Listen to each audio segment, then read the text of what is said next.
Media के मुताबिक Pakistan air force के काबुल में हवाई हमला कर तहरीक ए तालिबान पाकिस्तान यानी कि टीटीपी के प्रमुख मुफ्ती नूर वली मोहम्मद को मार दिया है। आपको बता दें कि महसूद 2018 से टीटीपी की लीडरशिप संभाल रहा था और उस पर अफगानिस्तान में तालिबान के समर्थन से काम करने का आरोप था। दावा किया गया है कि हमले में महसूद के साथ टीटीपी के 2 कमांडर कारी सैफुल्लाह महसूद और खालिद महमूद भी मारे गए हैं, लेकिन कुछ रिपोर्ट्स में पास के घर को नुकसान और आम नागरिकों के हताहत होने की आशंका भी जताई गई है। अफगानिस्तान के अंतरिम तालिबान सरकार के प्रवक्ता ज़बीहुल्लाह मुजाहिद ने कहा है कि मामले की जांच शुरू कर दी गई है, लेकिन अभी कोई भी आधिकारिक बयान नहीं आया है। पाकिस्तानी मीडिया ने इसे टीटीपी के खिलाफ सटीक हमला बताया है। टीटीपी ने पिछले कुछ सालों में पाकिस्तान में कई हमले किए, जिसमें 1000 से ज्यादा लोग मारे गए।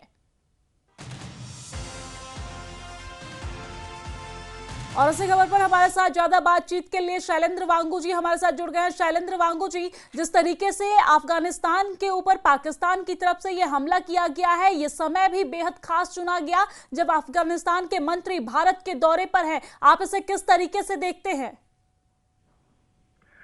देखिए, ये जो धमाके हुए हैं ये काबुल में कल लोकल टाइम करीब 10 बजे के आसपास में ये धमाके हुए हैं।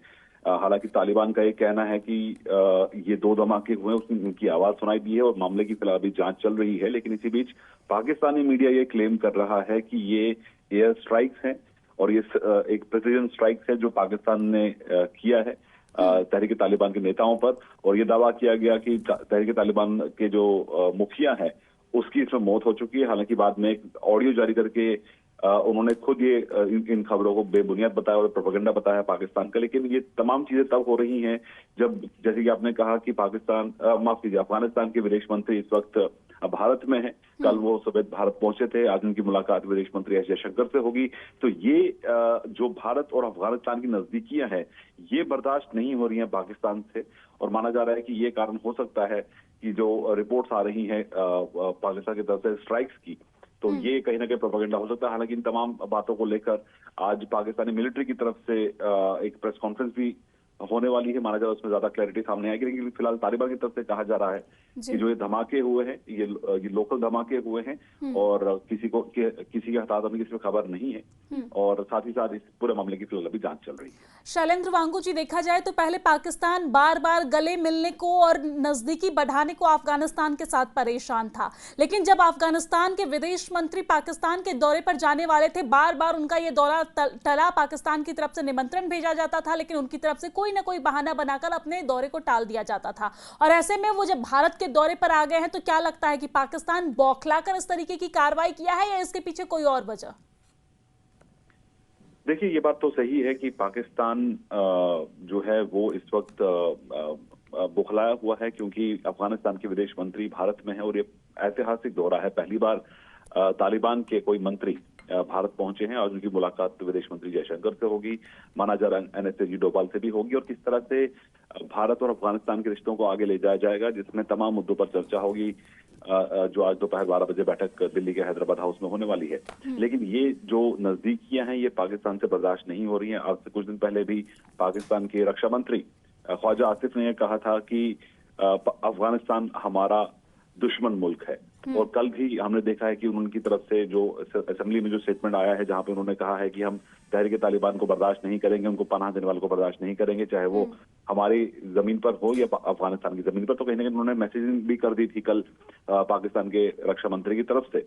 लेकिन अब जो ये डेवलपमेंट्स हुई है कि भारत और अफगानिस्तान के बीच में, तो ऐसे में पाकिस्तान के हाथ से अफगानिस्तान पर जो कंट्रोल था वो धीरे धीरे कम होता चला गया। इससे पहले हमने देखा कि पाकिस्तान का बहुत ज्यादा कंट्रोल अफगानिस्तान पर था, लेकिन इससे अब पाकिस्तान बौखलाया हुआ है और इस तरह की बयानबाजी हो रही है। हालांकि काबुल में जो हमले हुए हैं, काबुल में जो ब्लास्ट हुए हैं, उसके पीछे असल कारण क्या है इसको लेकर अब तक क्लैरिटी नहीं है। लेकिन पाकिस्तानी मीडिया ये दावा कर रहा है कि इसके पीछे पाकिस्तानी एयरफोर्स है जिन्होंने इस तरह के स्ट्राइक को अंजाम दिया है। जी ठीक है, बहुत शुक्रिया तमाम जानकारी साझा करने के लिए, हमारे साथ जोड़ने के लिए। तो यहाँ पर पाकिस्तानी मीडिया के द्वारा यह दावा किया जा रहा है कि पाकिस्तान की तरफ से इस तरीके से एयर स्ट्राइक की गई है, लेकिन काबुल में जो धमाका हुआ है इस पर अभी कोई भी कारण स्पष्ट नहीं है। प्रेस कॉन्फ्रेंस आज होने वाली है पाकिस्तान की तरफ से, इसमें ये क्लियर हो पाएगा। लेकिन आपको जानकारी दे दें कि पिछले दिन पाकिस्तान के रक्षा मंत्री और विदेश मंत्री ख्वाजा आसिफ ने इस बात को लेकर कबूलनामा किया था और कहा था कि इनफ इज इनफ, बहुत हो गया। अफगानिस्तान के साथ हम हाथ मिलाने की कोशिश कर रहे हैं, लेकिन अफगानिस्तान का जो कदम है वो उन्हें भा नहीं रहा है। उन्होंने ये भी कहा था कि दोस्त और दुश्मन को पहचानने की ज़रूरत है और वक्त आ गया है कि ये पहचान लिया जाए कि कौन दोस्त है और कौन दुश्मन है। और ऐसे में पाकिस्तान की तरफ से इस तरह की कार्रवाई देखना होगा कि भविष्य में अफगानिस्तान की तरफ से क्या कुछ इस पर रिएक्शन आता है।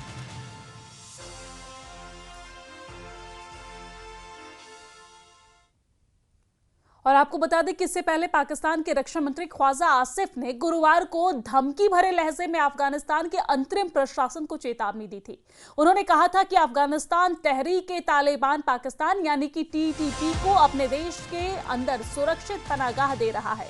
उन्होंने कहा था कि इनफ इज इनफ, यानी कि बहुत हो गया। पाकिस्तानी सेना लगातार टीटीपी के खिलाफ ऑपरेशन चला रही है। गुरुवार को कम से कम 7 टीटीपी आतंकी मारे गए।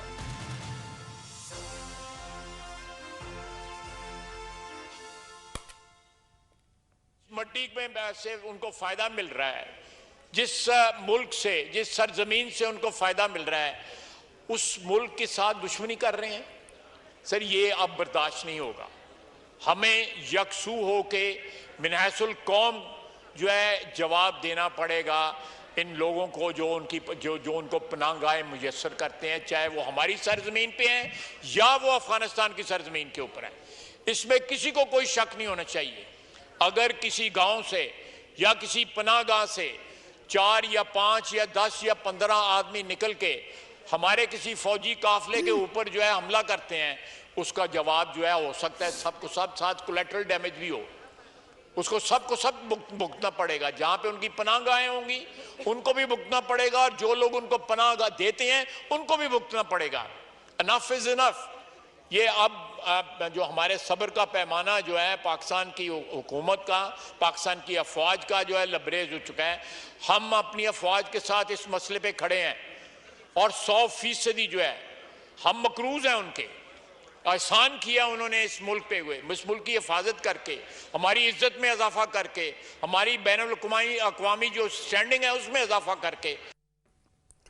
वही आगे बढ़ेंगे। आपको जानकारी दे दें कि जम्मू कश्मीर को स्टेटहुड के दर्जे पर आज सुप्रीम कोर्ट में सुनवाई होनी है। जी हां, स्टेटहुड के दर्जे में याचिका, उससे जुड़ी हुई याचिका पर सुप्रीम कोर्ट में आज सुनवाई होगी और स्टेटहुड को लेकर आज केंद्र को जवाब देना है। पिछले सुनवाई में सुप्रीम कोर्ट ने जवाब के लिए केंद्र को 8 हफ्ते का वक्त दिया था। तो आज बड़ा दिन है जम्मू कश्मीर के लिए, जहां पर जम्मू कश्मीर को स्टेटहुड के दर्जे पर आज सुप्रीम कोर्ट में सुनवाई होगी। दरअसल आपको जानकारी दे दें कि इससे पहले स्टेटहुड के दर्जे को लेकर सुप्रीम कोर्ट में याचिका दाखिल की गई थी, जिस पर सुप्रीम कोर्ट में सुनवाई हुई और सुनवाई के दौरान सुप्रीम कोर्ट की तरफ से केंद्र को जवाब देने के लिए 8 हफ्ते का समय दिया गया था और 8 हफ्ते अब पूरा होता है और आज सुप्रीम कोर्ट में एक बार फिर से सुनवाई होनी है और जिसमें केंद्र की तरफ से ये जवाब दिया जाएगा कि आखिर इतनी देरी क्यों हो रही है स्टेटहुड के दर्जे को लेकर। तो पिछली सुनवाई में सुप्रीम कोर्ट ने जवाब के लिए केंद्र को 8 हफ्ते का वक्त दिया था। अब वो 8 हफ्ते का वक्त कंप्लीट हो चुका है और आज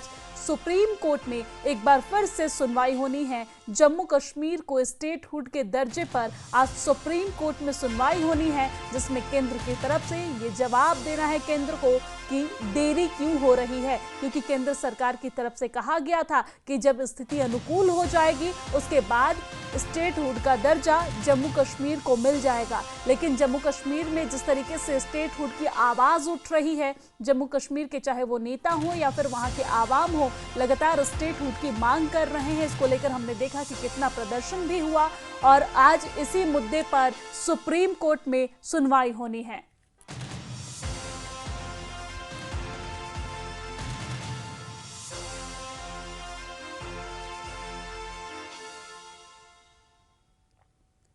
और अब चलिए आपको बताते हैं कि उप मुख्यमंत्री सुरेंद्र चौधरी ने स्टेटहुड को लेकर क्या कहा है। सुनिए। किया है और भरोसा करते रहेंगे।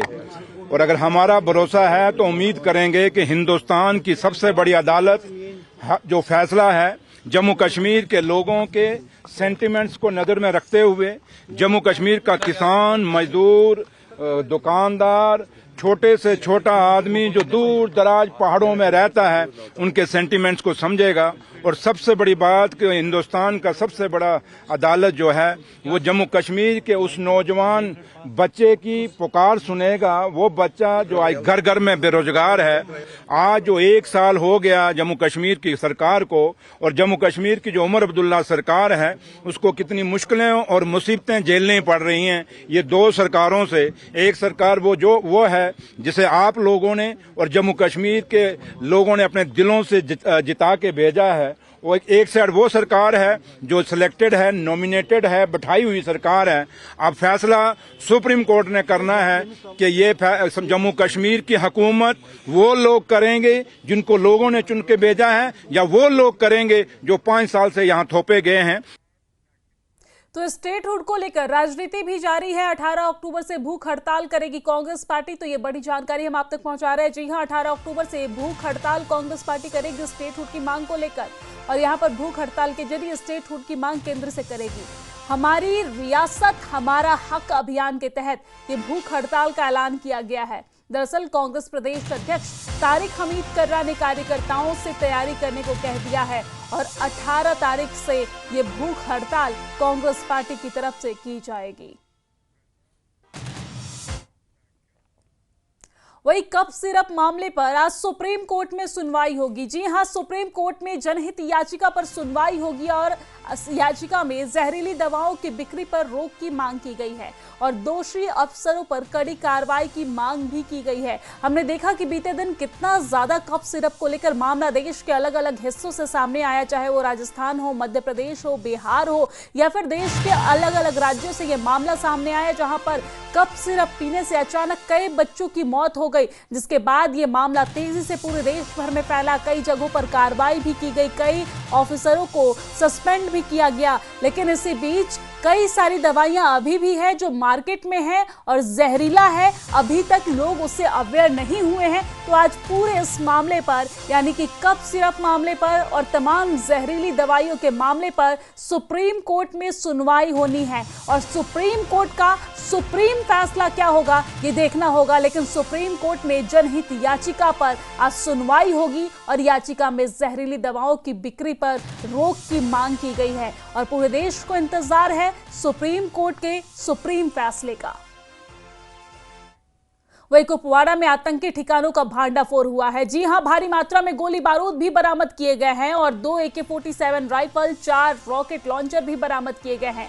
सेना और पुलिस को इस बीच बड़ी सफलता मिली है। विशिष्ट खुफिया जानकारी पर यह सफलता मिली है, तो बड़ी जानकारी हम आप तक पहुंचा रहे हैं, तस्वीरें भी दिखा रहे हैं। देखिए, भारी मात्रा में यहां पर गोला बारूद बरामद किया गया है, और हमारे सेना के जवानों को बड़ी सफलता हाथ लगी है। कुपवाड़ा में यह बड़ी सफलता हाथ लगी है, जहां पर कुपवाड़ा में आतंकी ठिकानों का भांडाफोड़ हुआ है, और इस दौरान भारी मात्रा में गोली बारूद बरामद किए गए हैं। आप देख सकते हैं भारी मात्रा में यहां पर गोलियां बरामद की गई हैं, बुलेट्स बरामद किए गए हैं, और आप देख सकते हैं यहां पर बड़ी कार्रवाई को अंजाम देने के फिराक में थे आतंकी। लेकिन हमारे सेना के जवानों को बड़ी सफलता हाथ लगी है, और इस दौरान भारी मात्रा में गोली बारूद बरामद किए गए हैं। आपको जानकारी दे दें कि 2 AK-47 राइफल और साथ ही साथ 4 रॉकेट लॉन्चर भी इस दौरान बरामद किया गया है, जो आप तस्वीरों में भी देख रहे हैं। सेना और पुलिस को बड़ी सफलता हाथ लगी है। विशिष्ट खुफिया जानकारी के आधार पर यह कार्रवाई की गई, और इस कार्रवाई में सेना के जवानों को बड़ी सफलता हाथ लगी है। केंद्रीय गृह मंत्री अमित शाह ने दिल्ली में जम्मू और कश्मीर की सुरक्षा स्थिति की उच्च स्तरीय समीक्षा बैठक की है।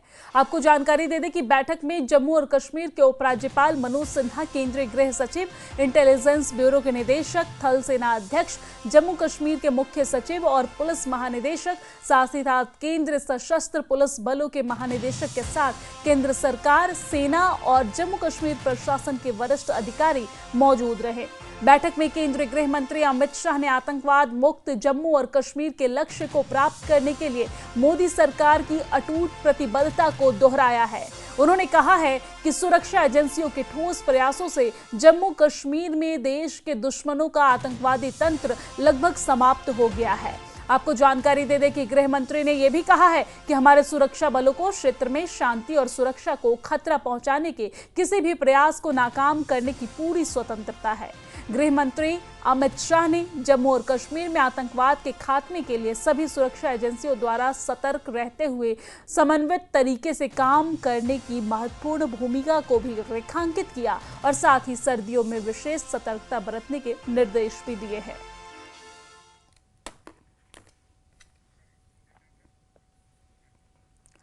और आगे बढ़ेंगे, इसी बीच एक और बड़ी खबर सामने आ रही है, वो भी हम आपको बताएंगे, लेकिन उससे पहले यहां पर वक्त एक बहुत छोटे से ब्रेक का, जल्द लौटेंगे।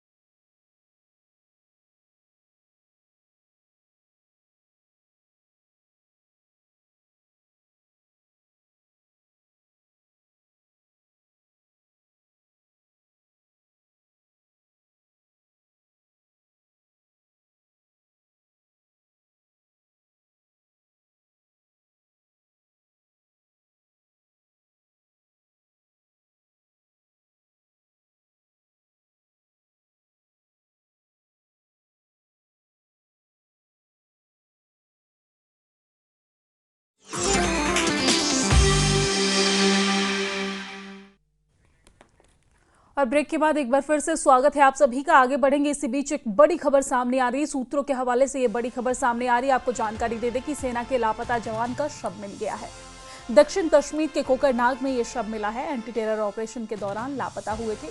बर्फीले तूफान से मौत की संभावना जताई जा रही है, लेकिन आपको बता दें कि एक और जवान जो लापता है उनकी तलाश अभी भी जारी है। तो सूत्रों के हवाले से ये बड़ी खबर, जहां पर सेना के लापता जवान का शव मिल गया है। आपको जानकारी दे दें कि दक्षिण कश्मीर के कोकरनाग में यह शव मिला है। एंटी टेरर ऑपरेशन के दौरान लापता हुए थे जवान। बर्फीले तूफान से मौत की संभावना जताई जा रही है, लेकिन उनका शव बरामद कर लिया गया है। दरअसल 2 जो जवान थे वो लापता हुए थे, जिसमें से एक का शव मिल गया है। एक और लापता जवान की तलाश अभी भी जारी है।